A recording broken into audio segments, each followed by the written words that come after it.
Romanos capítulo 7, versículo 7. O texto diz assim: Que diremos então? Que a lei é pecado? De modo nenhum.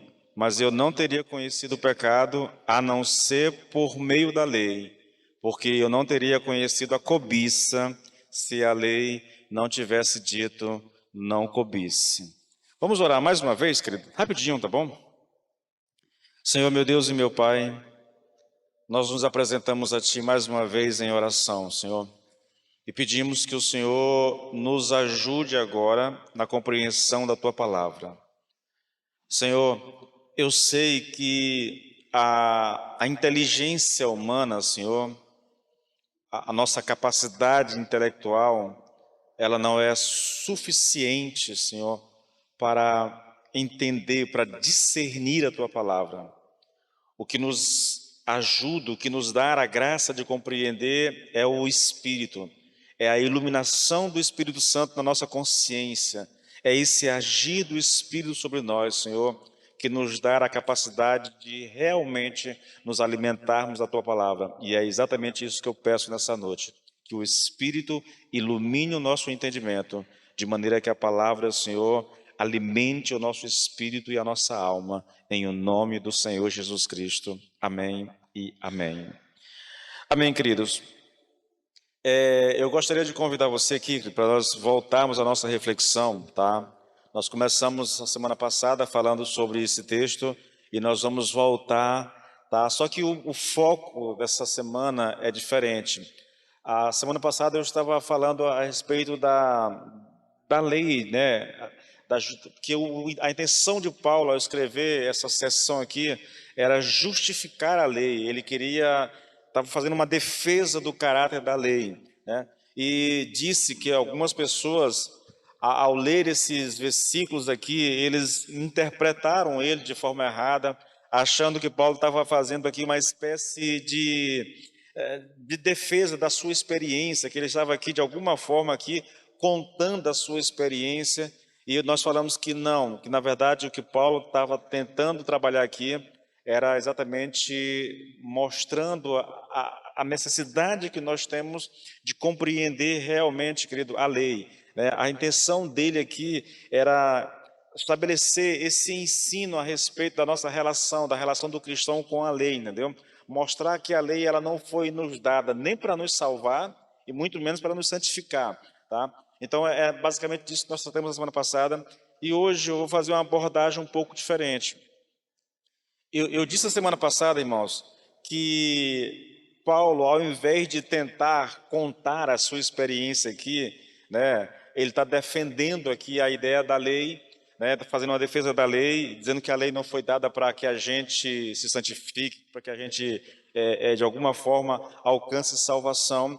E por causa desse ensino que Paulo tem, da maneira como Paulo prega, da maneira como ele ensina, falando da justificação pela fé, falando da nossa relação com Cristo, nós trabalhamos muito isso em Romanos 6, algumas pessoas foram levadas a concluir que a pregação de Paulo estava tornando a lei uma espécie de pecado, né? Por isso que a pergunta aqui, né? Quer dizer que a lei é pecado, então? É porque Paulo havia dito lá no final do capítulo 5, né, que a lei agrava o pecado. Paulo havia dito no capítulo 6, versículo 14, que ele estava dando graças a Deus que nós não estamos mais debaixo da lei, mas debaixo da graça. Então, a maneira como Paulo se refere à lei dava a algumas pessoas a entender que a lei era uma coisa ruim, entendeu?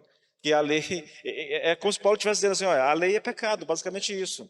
E aí ele levanta essa questão, ele levanta isso para responder essa questão, para trazer o lugar de fato da lei na relação com o cristão, né? E aí a gente vai tratar dessa questão, querido. E como eu tratei a primeira parte desse versículo na semana passada, eu vou me ater um pouco mais à segunda parte. Olha só, que diremos então? Que a lei é pecado? De modo nenhum. Nós trabalhamos isso muito a semana passada, tá bom? Mas eu não teria conhecido o pecado a não ser por meio da lei, porque eu não teria conhecido a cobiça se a lei não tivesse dito não cobiça. Então, o texto aqui, longe de dizer que a lei é pecado, ele na verdade ele está afirmando exatamente o contrário disso, né? E aí eu fiz uma pergunta: Eu vou recapitular só esse ponto aqui, tá bom? Eu fiz uma pergunta: de que maneira o ensino do apóstolo era justamente o oposto da afirmação de que a lei é pecado? E eu disse, ele responde isso de duas maneiras. A primeira nós vimos na semana passada. Em primeiro lugar, ele diz: eu não conheci o pecado senão pela lei. Tá? Ele está respondendo a essa acusação de que a lei poderia ser considerado pecado. E ele diz: não, não é possível. Na verdade, eu não conheci o pecado senão pela lei. Aí eu falei bastante sobre isso, irmãos, tá bom? Eu disse aqui, querido, que o que Paulo está dizendo aqui, o que o Paulo está ensinando aqui, é que ele não tinha consciência, ele não tinha ciência da real natureza do pecado, enquanto a lei não tornou isso claro para ele, para Paulo, entendeu? Foi a lei, diz Paulo, que o levou a um correto entendimento da realidade essencial do caráter da lei, né, da natureza e do significado do pecado. Então, nós trabalhamos isso semana passada, eu não vou mais me ater a isso, tá? Porque eu preciso do tempo para trazer a segunda parte, e eu quero finalizar esse versículo hoje, né, para a gente começar o versículo 8 a semana que vem. Então, a primeira resposta de Paulo é essa. A pergunta que foi feita é: de que maneira o ensino do apóstolo era justamente o oposto da afirmação de que a lei era pecado? E a primeira resposta é: eu não conheci o pecado senão pela lei. Então, o que ele está dizendo com isso aqui? Ele está dizendo aqui, querido, que ele não tinha ciência da real natureza do pecado, enquanto a lei não tornou isso claro para ele. Foi a lei, né, que o levou a um correto entendimento a respeito da realidade essencial do caráter, da natureza e da significação do pecado. Ponto. E se você quiser mais informação, mais alguma coisa, isso está na ministração da semana passada. Agora eu vou pular para a nossa ministração de hoje, porque é a segunda resposta, tá bom? A segunda resposta de Paulo é: porque eu não conheceria a concupiscência se a lei não dissesse, não cobiçarás. Você observa, eu estou pegando o mesmo texto, é o mesmo versículo, né? Numa parte eu tenho uma resposta, na segunda parte eu tenho uma outra resposta. E aí eu vou deixar aqui aberta a minha Bíblia em Romanos, porque eu posso precisar do texto, 7:7.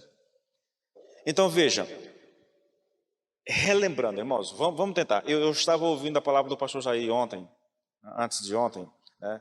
E falei para minha esposa: amor, se uma pessoa ouve o pastor Jair, ou me ouve, ou qualquer pregador, e ela não anota nada, dificilmente ela vai reter alguma coisa do que ela está ouvindo. Porque você vai ouvir 1 hora de pregação, querido, entende?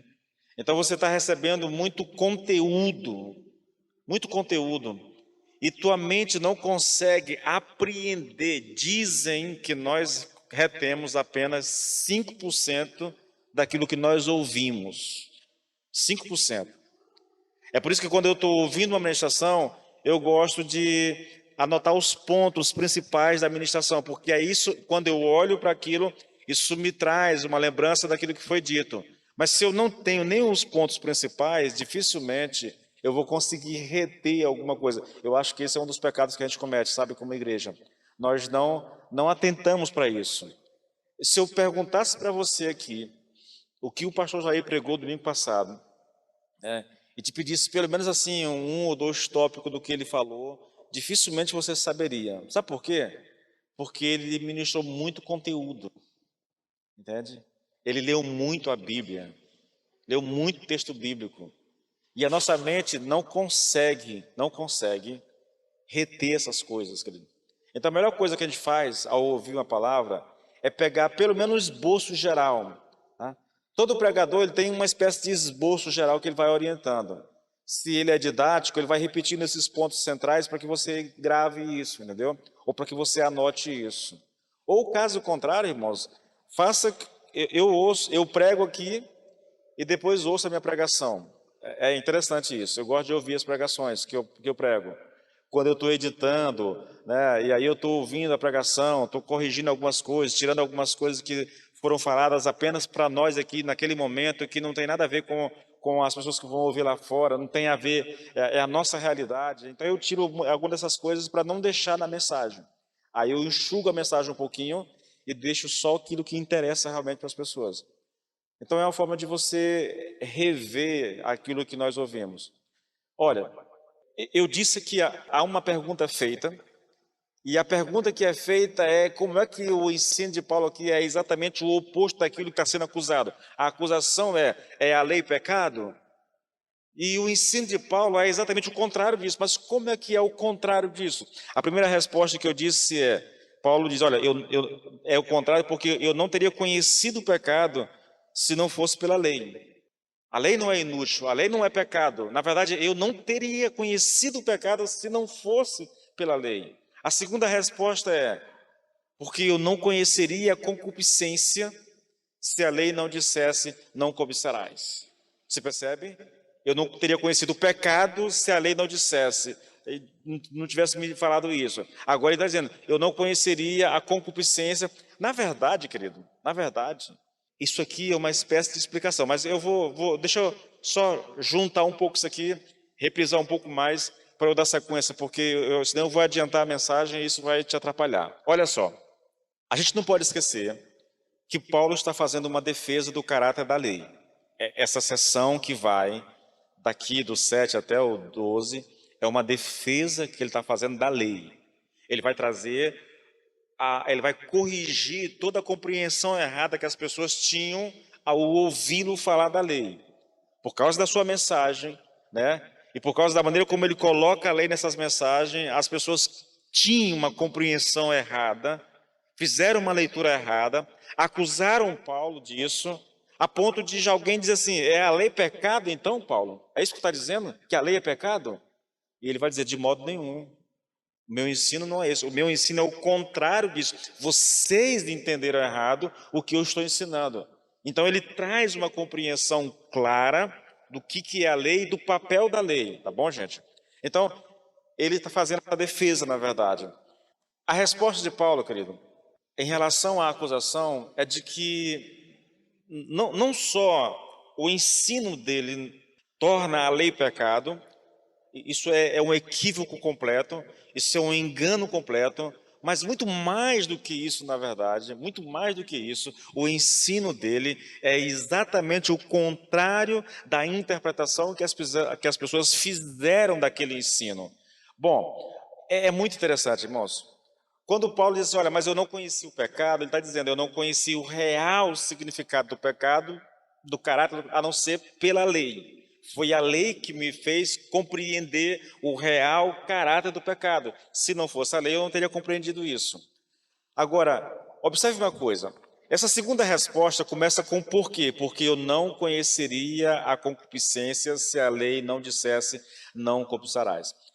Na verdade, o que está acontecendo aqui, essa expressão porquê, explica o que ele disse anteriormente. O que foi que ele disse anteriormente?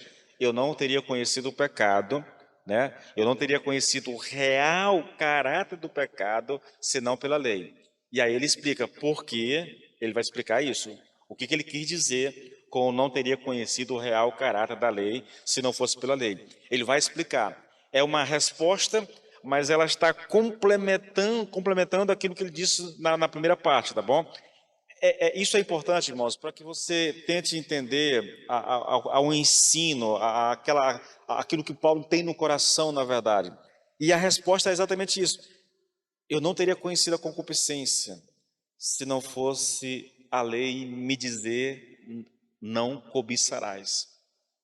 É como se Paulo estivesse dizendo assim, irmãos, olha, eu posso explicar para vocês o que eu quero dizer quando afirmo que sem a lei eu nunca teria conhecido o real caráter do pecado. E qual é a explicação, Paulo? É que eu nunca teria conhecido o significado da concupiscência se a lei não me tivesse dito, não cobiçarás. É a função do porquê exatamente essa, né? Ele está explicando o que ele disse anteriormente. A palavra que nós precisamos entender aqui agora, irmãos, para tentar chegar aqui a fundo no que Paulo está ensinando, é a palavra concupiscência. Eu preciso chamar a sua atenção para essa palavra, porque, veja, Paulo diz, olha, eu não teria conhecido a concupiscência, porque eu não teria conhecido a concupiscência.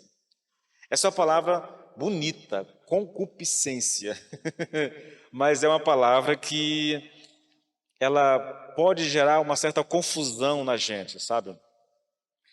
Ela é uma palavra grega, tá? E no grego a palavra concupiscência é a palavra epitomia. Epitomia.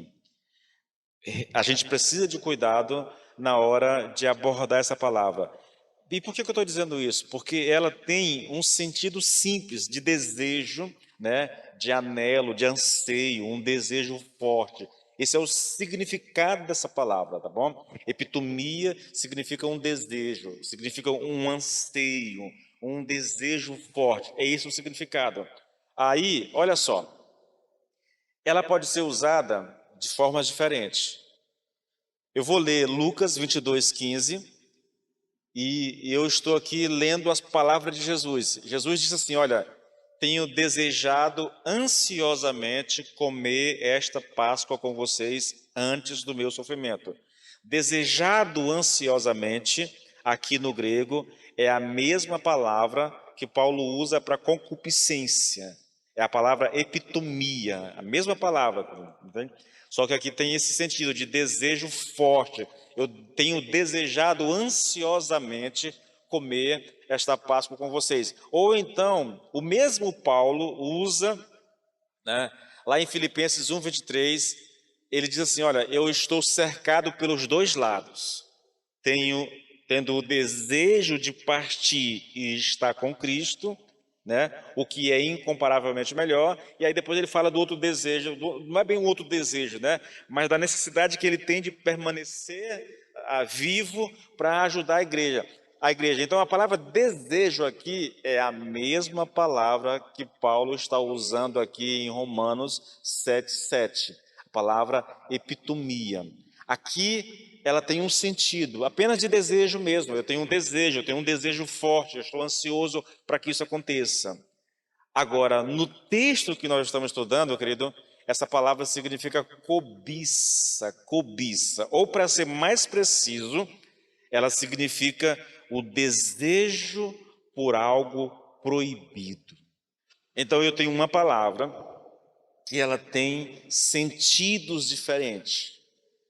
O seu significado é simples: desejo, né, anseio, anelo, ou apenas um desejo forte.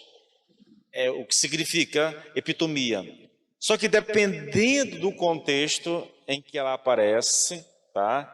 Aí ela pode ter um significado completamente do sentido do texto original, tá? Olha só, em Romanos 7:8, nós estamos lendo do 7:7, né? No 7:8, Paulo diz assim: mas o pecado, tomando ocasião pelo mandamento, operou em mim toda a concupiscência, operou em mim todo tipo de desejo proibido. É isso que Paulo está dizendo aqui. Veja, querido, a palavra epitomia em si, ela é uma palavra neutra, tá? O contexto em que ela está inserida é que vai definir como ela deverá ser entendida, se num sentido neutro, né, se num sentido mal ou se num bom sentido. Aqui nós temos eu acho que isso aqui é uma dica muito importante. Sempre que ela aparece nas nossas Bíblias com a palavra concupiscência, sempre que você encontrar na Bíblia a palavra concupiscência, isso está apontando para o mau uso dessa palavra, entendeu? Quando aparece na sua Bíblia, quando você lê na sua Bíblia a palavra concupiscência, ela significa um desejo ardente por alguma coisa proibida por Deus. Que esse é o sentido dessa palavra. Quando a Bíblia fala de um desejo a um anseio, né, um desejo ansioso, alguma coisa, é epitomia no seu sentido normal. Mas quando ela vem como concupiscência e geralmente como cobiça também, tá? Cobiça. Eu estava pesquisando aqui, eu sou curioso, né? Eu vi a palavra cobiça em quase todos os usos da palavra cobiça nas nossas Bíblias em português. Ela tem esse sentido de alguma coisa, um desejo por alguma coisa proibida. Num lugar só, em Gálatas 5, lá, algum versículo 19 ou 20, parece, é que ela tem um sentido um pouco diferente. Mas em todas as outras aparições, a palavra cobiça, ela está falando de um desejo mau, de um desejo ardente por alguma coisa que é proibida por Deus. Então a palavra cobiça e a palavra concupiscência nas nossas Bíblias tem esse sentido de um desejo ardente por alguma coisa proibida por Deus, ou pela lei de Deus, que dá no mesmo, tá? Bom, eu estou tentando fazer com que você entenda o que Paulo está dizendo. Olha só, que diremos, pois, é a lei pecado? De modo nenhum, mas eu não conheci o pecado senão pela lei. Eu não conheci o real caráter do pecado se não fosse pela lei. Agora ele vai explicar isso. Porque eu não teria conhecido a concupiscência, esse desejo ardente por alguma coisa que é proibido por Deus. Eu não teria conhecido esse desejo se não fosse pela lei que me disse: não cobiçarás. Não cobiçarás. Antes da sequência, eu queria chamar sua atenção aqui para a palavra lei. Tá? Se não fosse pela lei, se a lei não me dissesse. Lei aqui, querido, é uma referência muito clara aos 10 mandamentos listados lá em Êxodo 20. Tá? É esse o sentido de lei aqui. Não cobiçarás, Êxodo 20, 17. Não cobiçarás a casa do teu próximo, não cobiçarás a mulher do teu próximo, nem o seu servo, nem a sua serva, nem o seu boi, nem o seu jumento, nem coisa alguma que pertença ao teu próximo. Se não é teu, você não pode cobiçar. Aqui, irmãos, há uma coisa muito interessante. Não sei se você já observou os 10 mandamentos. Vou lê-los sintetizados para você. Escute bem. Êxodo 23. Não terás outros deuses além de mim. Êxodo 24. Não farás para ti nenhum ídolo, nenhuma imagem de qualquer coisa no céu, na terra ou nas águas debaixo da terra. Não tomarás em vão o nome do Senhor teu Deus. Lembra-te do dia de sábado para santificá-lo. Honra teu pai e a tua mãe. Não matarás, não adulterarás, não furtarás, não darás falso testemunho contra o teu próximo. Dá para perceber aqui a diferença entre o 10º mandamento e os outros 9? Não faça, não adulterarás, honre teu pai e tua mãe, não furte, não mate, não dê falso testemunho, não terás outro Deus diante de ti, não farás para ti imagem, guarde o dia, lembra-te do dia de sábado para guardar, honra o Senhor, não toma o nome do Senhor teu Deus em vão. Mas quando ele chega no 10º, ele diz: não cobiçarás. Todos os 9 mandamentos, irmãos, implicam em algum tipo de ação externa, mas o 10º aponta para uma ação interna. Não cobiçarás, não deseje aquilo que não é seu. Os outros dizem: não faça isso, faça aquilo, não faça isso, faça aquilo. Mas agora ele vem e diz: olha, não deseje aquilo que não é seu. É lógico, né? A ideia aqui, querido, da cobiça, ela está inserida nos outros mandamentos aqui. Mas a construção do texto é elaborada de uma forma que se dê ênfase a essa diferença que existe, entendeu? Os 9 versículos, os 9 mandamentos apontam para algum tipo de ação externa. Honra ao Senhor, né? Você vai obedecer, você vai amar o Senhor, você vai guarde um dia lá, né? Lembra do dia de honra teu pai, trate com respeito, não adultere, não mate, não fale mal, entendeu?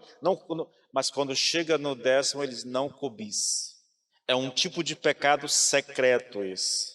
Os outros todos são externos, mas isso aqui de certa forma, é uma coisa obscura, interna. É secreta, é um pecado que se eu cometer ninguém vai saber que eu cometi. Os outros é fácil saber, mas esse aqui não. Quando Paulo diz, querido, que ele não conheceria a concupiscência se a lei não dissesse não cobiçarás, ele está dizendo duas coisas diferentes. A primeira coisa que ele está dizendo aqui é a seguinte: eu não teria sabido que a concupiscência em si é pecado, se a lei não me tivesse dito ou me ensinado isso. Essa era uma verdade, irmãos, com referência ao Paulo antes da conversão, assim como também era uma verdade a respeito dos fariseus. Olha aqui uma coisa interessante, irmãos. Os fariseus, querido, pensavam que o pecado ele só se dava em termos de atos externos. Era o ensino deles, entendeu? Desde que a pessoa não praticasse um mau ato, ele não era culpado de cometer pecado. Um mau desejo, diziam os fariseus, não é pecado. Só passa a ser pecado quando a pessoa pratica o que deseja, quando ela executa o seu desejo. Mas o desejo em si não é pecaminoso. Esse era o ensino dos fariseus. E aí Paulo vem e diz, olha, está errado esse pensamento. A ideia deles é, se é só um pensamento, por pior que esteja, se esse pensamento não se tornar algo prático, então ele não é pecado. É por isso que Paulo se via como alguém irrepreensível diante da lei, entendeu? Porque ele não considerava os desejos do coração, os desejos no seu pensamento, na sua imaginação, como pecado. Só era pecado se fosse praticado. Você só é assassino se você puxar a arma e dar um tiro em alguém e matar, entendeu? É assim que funciona. Para os fariseus, era assim que eles entendiam. É por isso que Paulo diz, que, em primeiro lugar, que ele jamais teria compreendido que os desejos, que a cobiça, a concupiscência, né, que os maus pensamentos e imaginações, eles fossem pecado. Se a lei não tivesse dado a ele essa iluminação, esse esclarecimento, ele jamais teria compreendido isso. Você tem um retrato disso de maneira muito explícita, escancarada, querida, no livro de Mateus, ali quando Jesus começa a falar da lei, né, do espírito da lei. Eu não vou ler o texto porque é um texto longo, vai capítulo 5, do versículo 21 até o 48, ele vai dizendo assim, olha, a lei diz isso, mas eis que eu trago, né? Então, está escrito, não faça isso, não matarás, mas eis que eu te digo, se você odiar o seu irmão no coração, você já é um assassino. Então ele começa a trazer, ele mostra a literalidade da lei, a maneira como os judeus, os fariseus interpretavam, e depois ele traz o espírito da lei, tá? Um exemplo disso, querido, muito simples, só para você ficar bem claro mesmo, é que para os fariseus, né, enquanto você não de fato não matar alguém, não pesará sobre você a culpa de assassinato. Para eles era muito simples. Você só comete o pecado de assassinato se você de fato matar alguém. Era o que estava escrito, não matarás. Eles entendiam isso literalmente e ponto, não havia mais espaço para nada. Mas Jesus diz assim, olha, está errado isso. É lógico, você não pode matar, mas o mandamento vai muito. Isso aí apenas é a caducidade da lei, é a literalidade da lei, há o espírito da lei. E de acordo com o espírito dessa lei, se você odiar alguém no coração, então você já é assassino. É um negócio difícil de ser entendido, mas esse é o ensino de Jesus. O que Paulo está dizendo nesse versículo 7 aqui é o seguinte, irmãos. Foi só quando eu entendi o significado da lei que eu passei a entender a verdade sobre a concupiscência. Passei a ver que cobiçar é tão repreensível quanto praticar, que um desejo é tão condenável quanto o ato. Eu nunca tinha enxergado essa verdade antes. Foi a lei, né? Foi a lei, o verdadeiro entendimento da lei que me abriu meus olhos para essa questão da concupiscência. É isso que ele está ensinando aqui. Meu ensino, está dizendo Paulo, não tem nada a ver com a lei ser pecado. Na verdade, foi a lei que me mostrou o pecado. Foi a lei que me revelou o pecado. Longe de dizer que a lei é pecado, ela me trouxe à tona a realidade do pecado, o real caráter do pecado. E Paulo está respondendo àqueles que tinham entendido errado o ensino dele. Eu disse aqui, deixa eu voltar aqui. Eu disse aqui que quando Paulo diz que não conhecia, não teria conhecido a concupiscência se a lei não dissesse não cobiçarás, ele está dizendo duas coisas. A primeira é que ele diz, eu não teria sabido que a concupiscência em si é pecado se a lei não tivesse me dito isso. A segunda coisa que ele está dizendo aqui é, eu nunca tinha entendido o poder da concupiscência e do desejo dentro de mim, enquanto não fui realmente esclarecido por um verdadeiro entendimento da lei. Ele está colocando aqui, querido, aquilo que Jesus disse lá em Mateus 5. Deus deu a Paulo a graça de compreender o espírito da lei. É isso.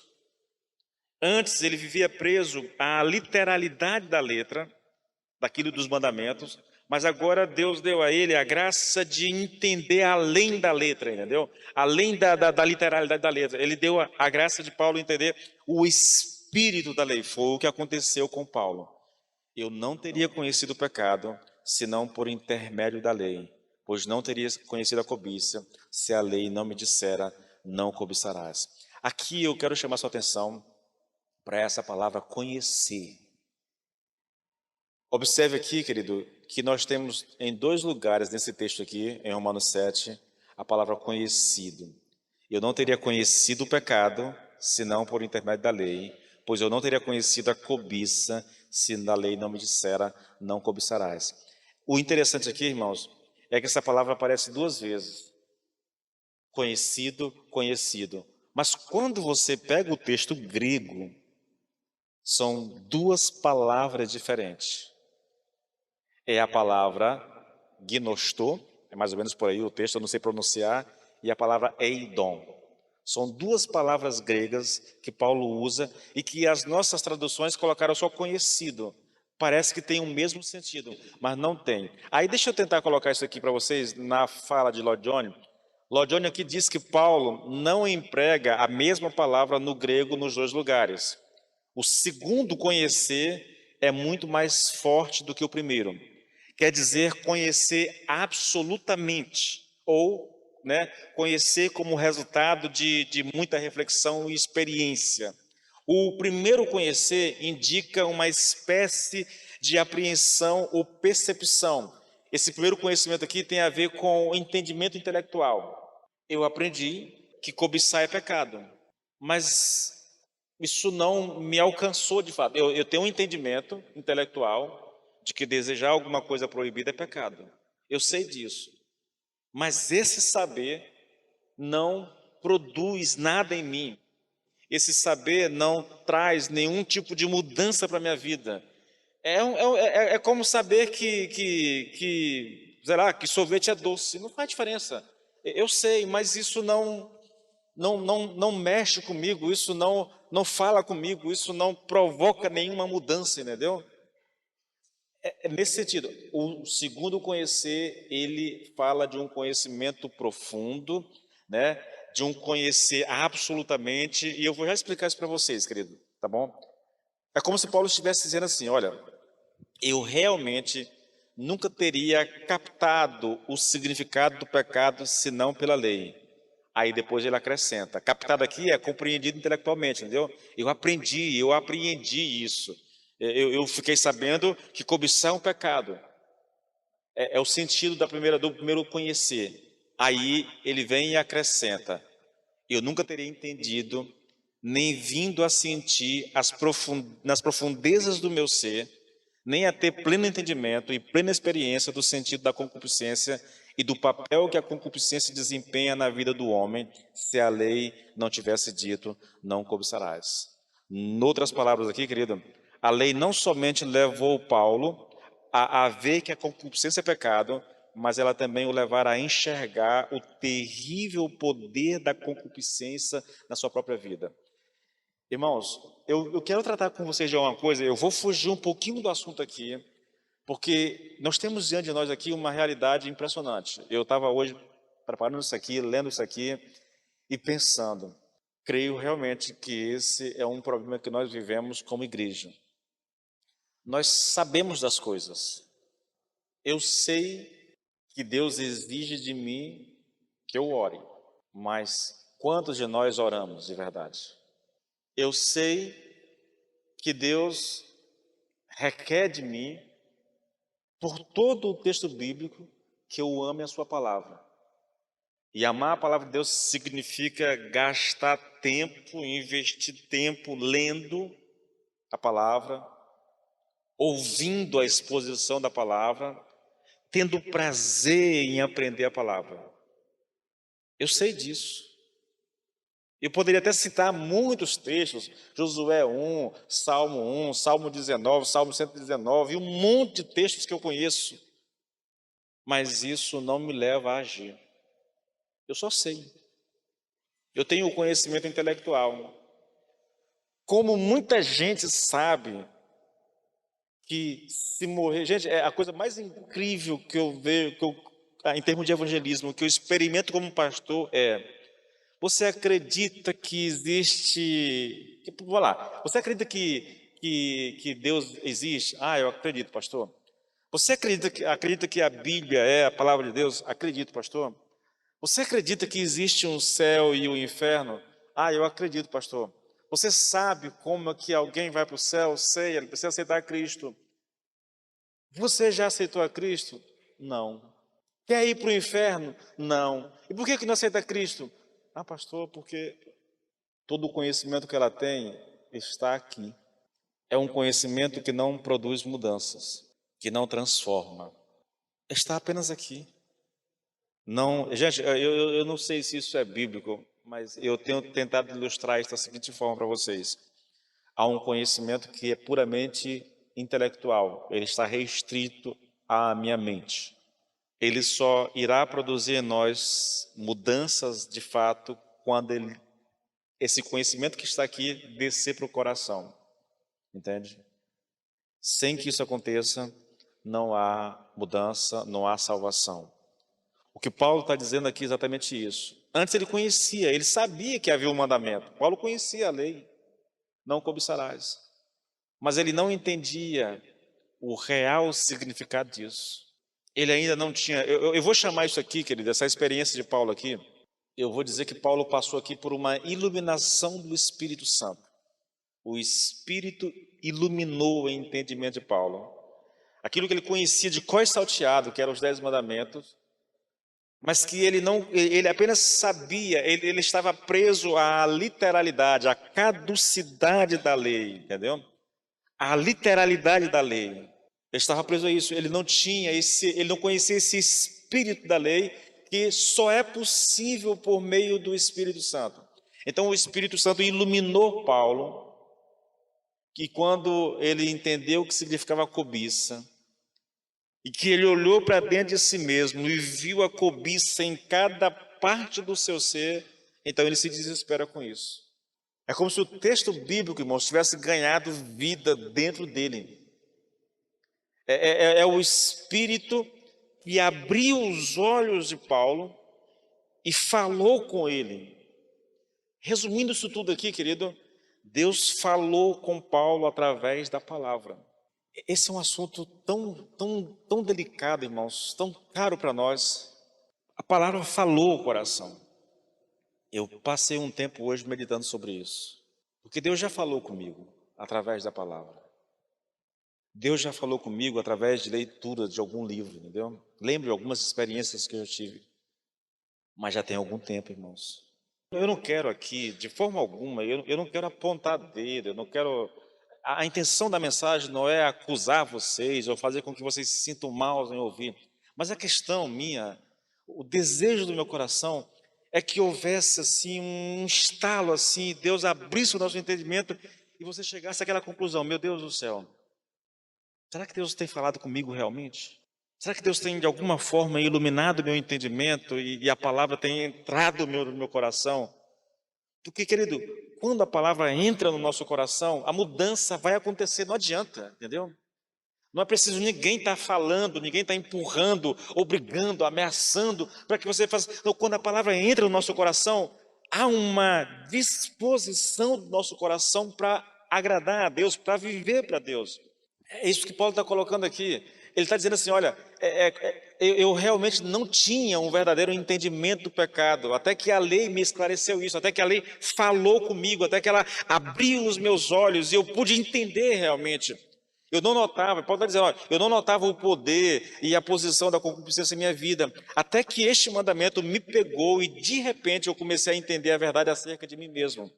Ele não conseguia perceber a concupiscência dentro de si mesmo. Ele se via como uma boa pessoa, ele se via como alguém que andava de acordo com a lei. Ele chega a dizer isso, olha, eu me considerava de acordo com a lei irrepreensível. Irrepreensível, eu era perfeito de acordo com a lei. Eu fazia tudo aquilo que a lei dizia ou pedia de mim. Mas até que Deus veio e pá, abriu os olhos dele. E aí ele pôde perceber que o seu coração estava sendo consumido por desejos que não eram próprios, que não eram santos. Que ele estava cobiçando coisas que não deveria cobiçar. E então a ficha caiu. Essa experiência, irmãos, eu tenho citado isso aqui em termos de salvação, mas eu quero citar hoje em termos da vida cristã, entendeu? Do crente que já anda com Deus, desse momento em que o Senhor fala conosco, pode ser através de uma pregação, pode ser através da nossa leitura bíblica, de um momento de oração, pode ser até mesmo através de uma música que Deus vem e abre o nosso entendimento para um detalhe da palavra, querido. E Ele fala conosco, na verdade. Olha, nós temos essa experiência, irmãos. Em Atos, eu já li isso aqui tantas vezes para vocês, em Atos 16, 14, lá, a história de Lídia, está ouvindo Paulo falando, e de repente o Espírito vem e abre o entendimento daquela mulher, e a palavra passa a fazer sentido para ela, a palavra passa a falar com ela, entendeu? E a consequência natural é que ela se converte, né? Ou então, se você pensar lá em 1 Tessalonicenses, ou é segunda, nem lembro mais aqui, capítulo 2, versículo 13, né? Quando Paulo diz que aqueles irmãos receberam a palavra, né? Eu vou ler o texto para ficar mais interessante.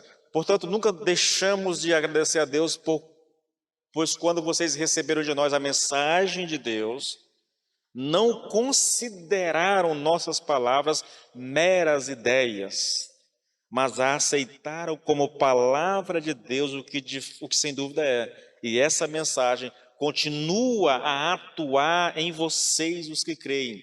Então, Deus deu, através do Espírito Santo, a graça àqueles irmãos de que quando Paulo estava pregando o Evangelho, eles esqueceram Paulo, eles esqueceram as ideias humanas e o Senhor abriu o entendimento e eles receberam aquela palavra como palavra de Deus. Aquilo foi tão poderoso que Paulo está escrevendo uma carta para ele depois de algum tempo depois e aquela mesma palavra continua agindo poderosamente no coração daqueles irmãos.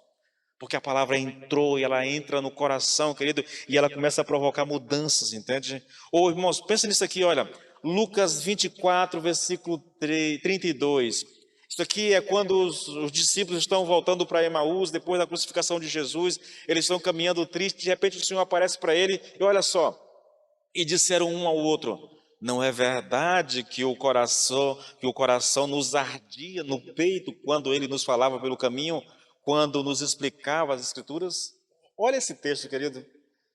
O Senhor está explicando as Escrituras para aquele discípulo, puxando todo o Velho Testamento, o que era dito a respeito dele. Enquanto eles ouviam, o coração começava a arder dentro de si, irmãos, começava a queimar, a bater mais forte. A palavra estava agindo dentro deles, provocando uma mudança física, irmãos, física, querido. O coração arde, está acontecendo alguma coisa dentro deles enquanto eles estão ouvindo a palavra de Deus.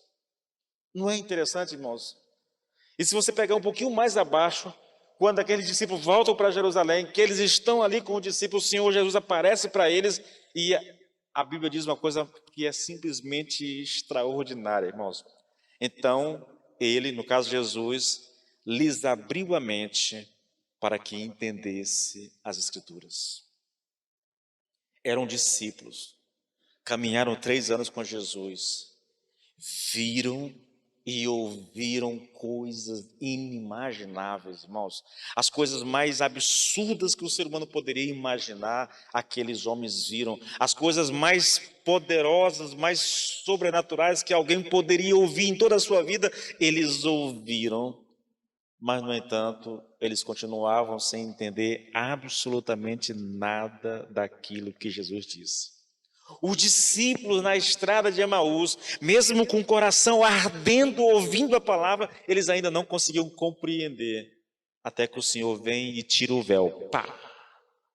E aí tudo passa a fazer sentido para eles. A palavra ganha vida na vida deles. Ah, irmãos, sabe, nós precisamos disso, querido.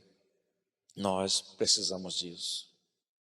Eu penso que a razão do nosso conformismo, a razão da nossa fraqueza espiritual, irmãos, é porque a gente não tem buscado isso. A gente não tem anelado por isso, irmãos. Sabe, eu acredito que nós não experimentamos mais do poder da palavra de Deus em nossa vida porque nos falta fome, querido, dessa palavra. Nós não a desejamos como o faminto deseja um prato de comida. Nós não a ansiamos como a terra seca anseia pelas correntes das águas, querido. É por isso que quando a gente lê a palavra, o nosso coração não arde. É por isso que Deus raramente fala conosco. Irmãos, Salmo 107, versículo 9 diz assim: porque Deus sacia o sedento e satisfaz plenamente o faminto. Qual é a condição de Deus para saciar o sedento, irmãos? É que Ele tenha sede. Qual é a condição para Deus nos satisfazer plenamente, irmãos? É estar faminto. O nosso drama é porque provavelmente não há sede no nosso coração, irmãos.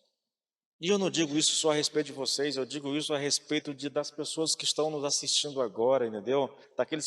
Essa é uma realidade constante na igreja, irmãos.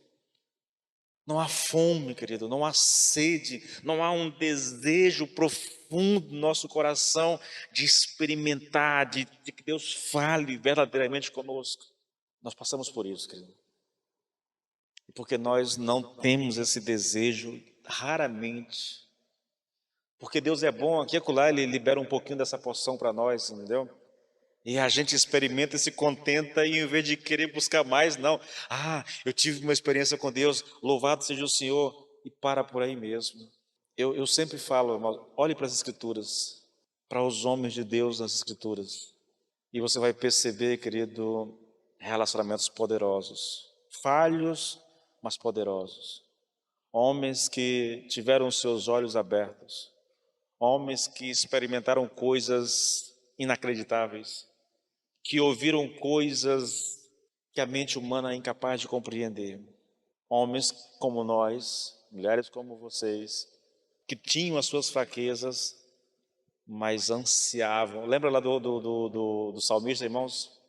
Meu coração te deseja mais do que tudo nesse mundo.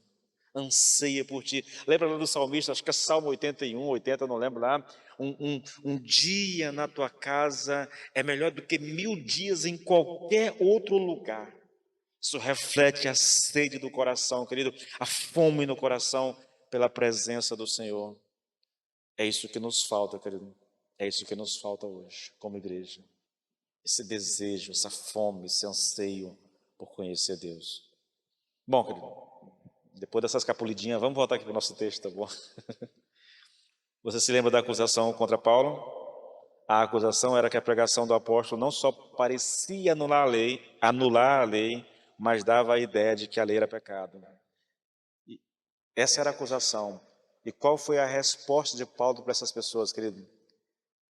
Veja, novamente, é como se Paulo estivesse dizendo: olha, vocês não devem dizer que a minha pregação pode levar alguém a pensar que a lei é pecado, porque a lei foi que me levou a ver o sentido do pecado e a minha própria condição pecaminosa em consequência do poder da concupiscência dentro de mim. Na verdade, nunca disse isso, pelo contrário, estou dizendo exatamente o oposto. A acusação que vocês me fazem, ela não tem sentido.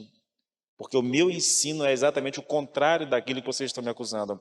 Em outras palavras, querido, Paulo está dizendo assim: olha, não me entendam mal, pois o fato de eu dizer que a lei não pode santificar ninguém, né, não significa que eu estou afirmando que a lei é inútil. O fato de eu ter dito que a lei agrava o pecado não significa que a lei é pecaminosa. O problema não é a lei. O problema é o pecado dentro de nós, dentro de vocês. É o que Paulo está dizendo. Irmãos, o estudo de hoje girou em torno dessa questão da concupiscência.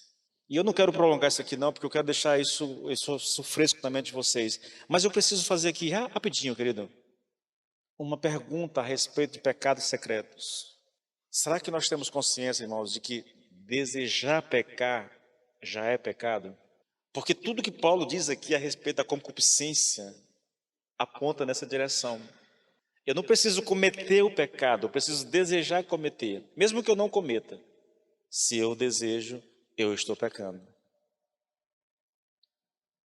Será que vocês têm consciência de que o pecado cometido na imaginação ou no pensamento é pecado tanto quanto aquele que é cometido literalmente? Tudo o que nós aprendemos hoje foi exatamente a experiência de Paulo em entender essas verdades, querido. Em compreender essas verdades. Foi isso que ele entendeu. Foi isso que ele compreendeu. Ele estava preso a uma realidade e a uma interpretação equivocada das Escrituras, dos mandamentos de Deus. Viveu preso a isso durante muito tempo. E por causa dessa interpretação equivocada, ele perseguiu os discípulos de Jesus, concordando com a morte de alguns deles, entende? Até que o Senhor o salvou e depois abriu o entendimento dele, para ele realmente compreender o que é a lei de Deus e o que significava a lei de Deus. Quando a ficha caiu, irmãos, Paulo muda radicalmente. E ele passa a pregar na contramão daquilo que ele próprio cria antes de ter sido alcançado por Jesus.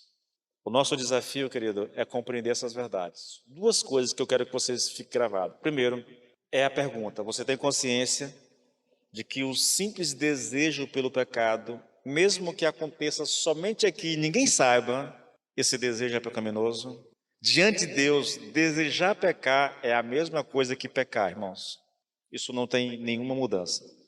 Isso pode ocorrer na nossa imaginação, no nosso pensamento, mas se eu desejei, é por isso que Jesus disse: se um homem olhar para uma mulher e desejar ela no coração, ele já cometeu adultério com ela.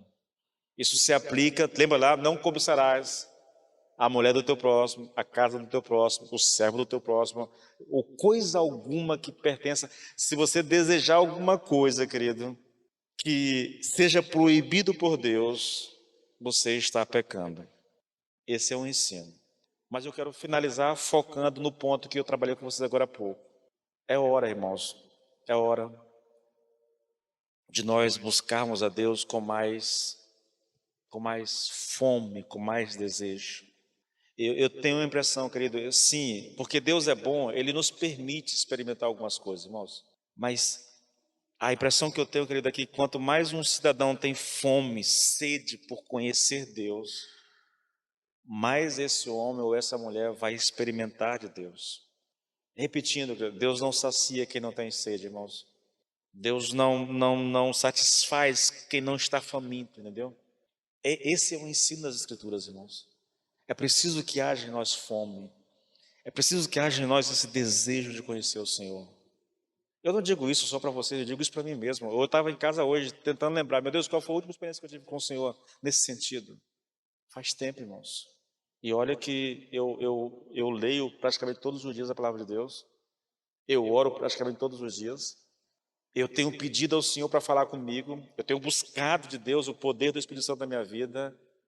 Mas faz um tempo, irmãos, que eu não tenho tido uma experiência com o Senhor.